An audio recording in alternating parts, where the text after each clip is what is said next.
এই বর্ষাকালে রান্না করতে বলাটা খুব সহজ, কিন্তু রান্না করাটা যে কি কঠিন আর কি যে জ্বালা সে আমি জানি। বিশেষ করে যারা উনুনে রান্না করে বর্ষাকালে তাদেরই বেশি কষ্টটা হয়, কারণ বর্ষাকালে কাঠ পাটকাঠি কেমন ভিজে ভিজে হয়ে থাকে, উনুনটা স্যাঁতস্যাঁতে হয়ে থাকে। তাই রান্না যতই সকাল সকাল বসাও না কেন, রান্না করতে বেলা দুটোই বেজে যায়। আর আমাদের বাড়িতে তো এক তরকারি ভাত কখনোই হয় না, 5 তরকারি না হলে তো হয়ই না। তাই আমাদের রান্না করতে একটু বেলাই হয়ে যায়। কি আর করা যাবে, ওই ভেজা ভেজা পাটকাঠিগুলো নিয়ে সেই ভাতটা রান্না করে নিলাম। তারপরে আজকে ভাবলাম একটু বড়া ভাজি, কিন্তু পটল দিয়ে বড়া তো কখনো খাইনি, তাই ভাবলাম একটু ফালা ফালা করে পটল কেটে পটলের বড়া ভাজা করি। আর পটল বাটা খেয়েছো নাকি কেউ? পটল বাটা কিন্তু দারুণ লাগে। একটু রসুন আর কালো জিরে লঙ্কা দিয়ে পটল বাটা করলাম। আর আলু পটলের তরকারি, আজ শুধু পটল আর পটল।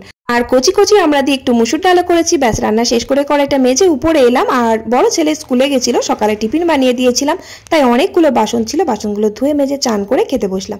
ভালো লাগলে একটা অবশ্যই লাইক করো। টাটা।